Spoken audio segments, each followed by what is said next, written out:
So President Wilson gives a speech in January saying he wants the war to end and he wants peace without victory. So if you guys remember, we weren't involved in the actual fighting, but we were selling weapons to both sides. And Woodrow Wilson says he wants peace without victory. Why would he say that? So if you think about it, two people who fight, whoever loses sometimes wants a rematch. So what he wants here is for the war to end and nobody to win, nobody to lose. So there's no reason for rematches down the road. So at the time of the president's speech, the war had been stuck kind of at a standstill, meaning there wasn't much progress to one side winning. Both sides were worn down by 3 years of fighting, and then Germany makes an announcement. They say they're going to sink any ships that sail into their war zones. So after they sank the Lusitania, they were being more careful, and they said, forget that, we're not being careful anymore.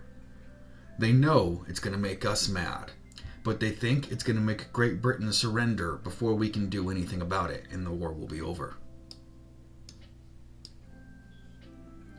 So during February and March, German U-boats or submarines torpedoed any ships flying American flags, and things get really tense between us. So some people still say we should not go to war because this war doesn't concern us. The only reason we're involved is because we're selling weapons. So some people still want to stay out of this, even though they're attacking, our ships. The final straw is when this letter, called the Zimmermann Note, gets released. The Zimmermann Note was a letter from Germany to Mexico, asking Mexico to attack the United States. And in return, Germany would make sure that Mexico gets Texas, New Mexico, and Arizona returned to them. So Germany's basically asking our neighbor down south, Mexico, to attack us, and then promising after the war is over, Mexico will get some territory back that they lost previously. So the United States finds out that Germany is trying to set us up to get attacked, and it doesn't leave us with very many options. And Woodrow Wilson asks Congress to declare war. He says the world must be made safe for democracy. So what happens? Congress votes, and they vote that the United States is at war with Germany. So we are no longer neutral and no longer staying out of this fight.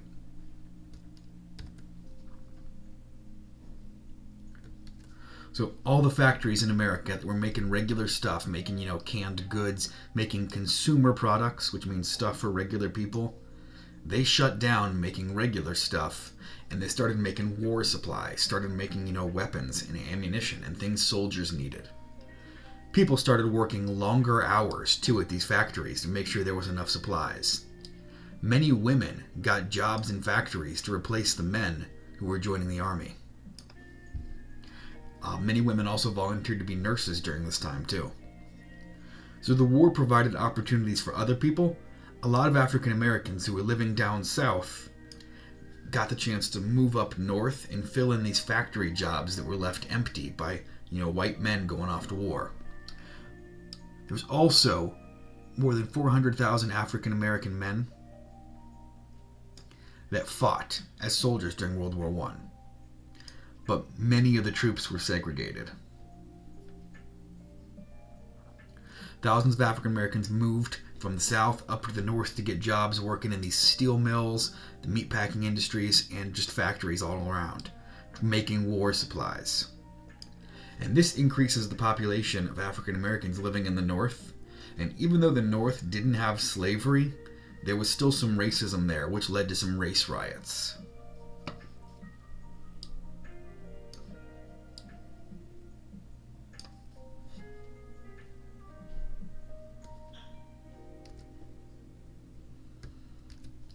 So the government increases taxes, and they sell these things called bonds to help raise money for the war.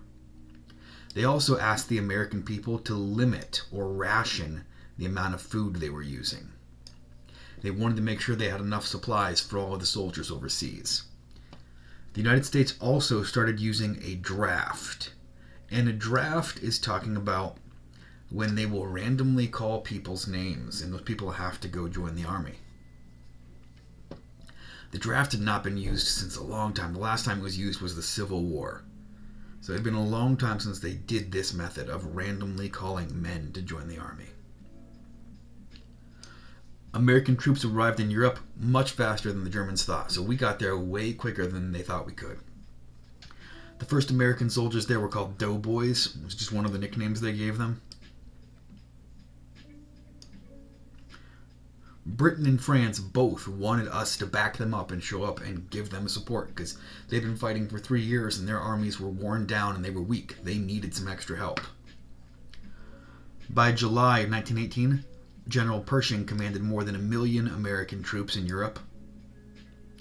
And the Americans were entering a war which was basically stuck at a tie. And when we join in, it's going to tip things in our side's favor.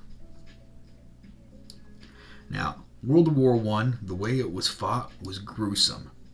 These soldiers would fight in these giant ditches called trenches. And a trench is just a big long ditch where the soldiers would be down there for sometimes days or weeks. Pop up, fire up some shots, and go back down and hide. The trenches were nasty places to be, and you did not want to be in there because there's no sanitation. Like, if you have to leave to go to the bathroom, that's a good chance you're going to get shot. And these soldiers got really, really ill from living in these trenches. Machine guns started being used during this time. There was huge artillery firing like mortar shells, and they started using chemical weapons during this time.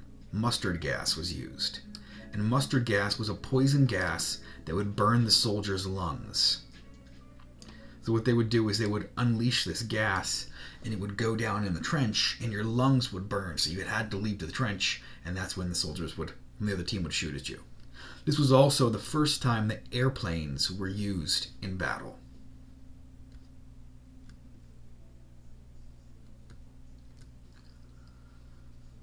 So large groups of American ships started blockading German ports, and a blockade is when you cut off somebody from getting supplies.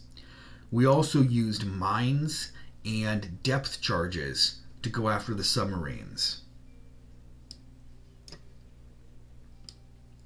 And a depth charge is basically just like a bomb on a timer.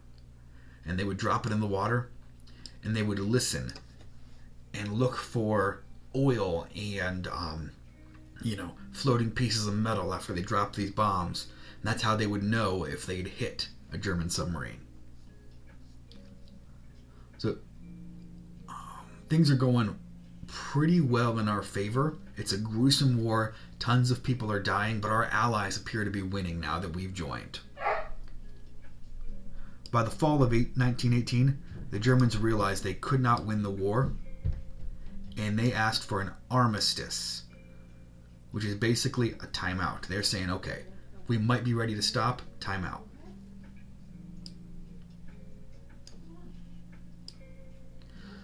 So they meet at a place in France to talk about ending this war, and they meet November 11th, 1918 at 11 o'clock.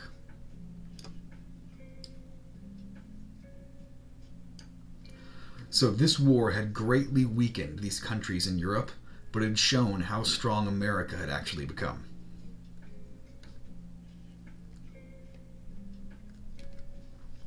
So President Wilson knows if the country's going to remain at peace, they need to make a couple of changes. He wants secret treaties to be ended, so no more backroom deals with other countries. He wants to make it so any country can sail the oceans. No one owns them. He wants all of the countries to decrease the size of their armies and navies. Because if you have a smaller army, you're much less likely to fight.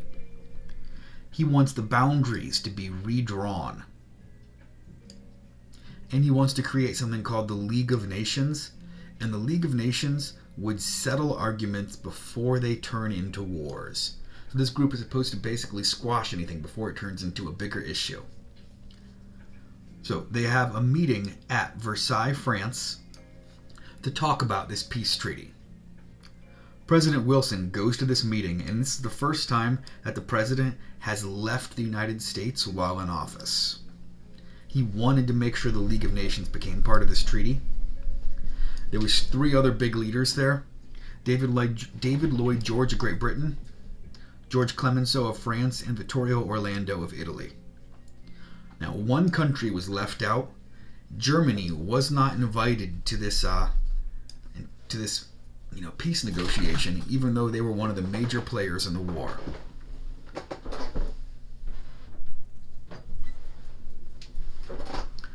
The Treaty of Versailles changed the map of Europe. Austria-Hungary, one of the main countries involved that started this chain reaction, which led to World War I, they were broken up into much smaller pieces. It was broken up into Austria and Hungary, and a lot of their other territory was broken up into other smaller new countries, like Poland, Czechoslovakia, and Yugoslavia. And Bosnia and Serbia both became part of Yugoslavia. So you can see this map right here. Here's Austria-Hungary.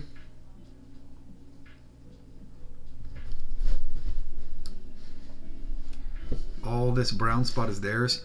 And then after the war, here's Austria. Here's Hungary. So you can see they lost a ton of their territory. So President Wilson doesn't think this treaty is good enough, but he agrees to it as long as the League of Nations gets to be part of it. He thinks that this League of Nations is going to be able to squash any problems, and it'll make up for the things that the treaty is missing. The treaty also forced Germany to give up some of its lands to France and Poland, and it blamed Germany for starting the war. So Germany has to pay for most of the damages of World War I. Even though they really didn't start it, they're the one catching all the blame for it. They were no longer allowed to have an army. They had to pay for the damages, and they were losing their territory. But since they had lost the war, they had no choice but to sign the treaty.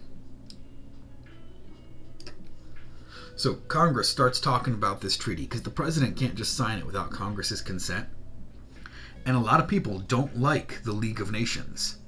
They think if we get involved trying to squash other people's problems, it could pull us into foreign conflicts, and it could get us involved in fights that really were none of our business.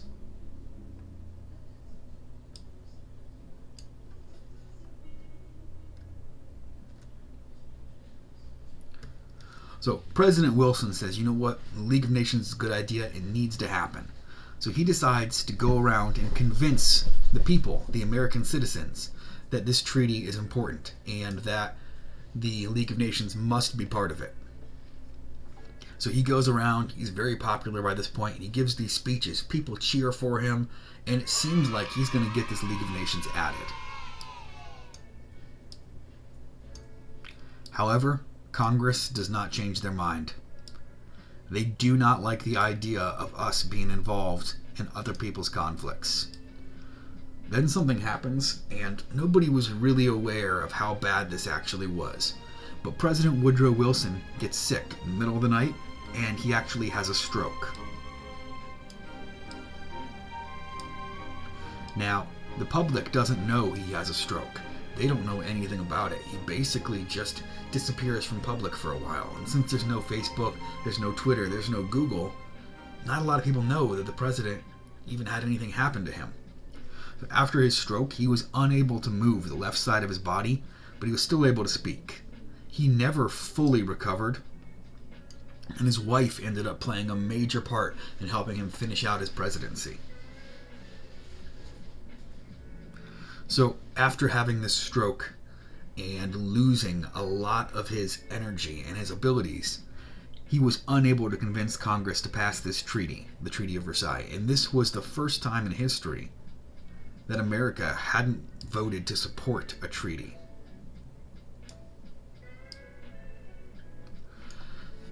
So the United States also doesn't join the League of Nations, and without the United States being the member, it was Woodrow Wilson's idea, and he's not even allowed to take part in it. So the League of Nations becomes ineffective and not really able to accomplish its goal. The last important part, since Germany catches all the blame for starting this war, they're going to be bitter about it.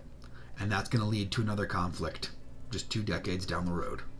Okay, guys, I know that was a little bit longer of a lesson, so open up Google Classroom and work on Chapter 23, Lesson 3 and 4.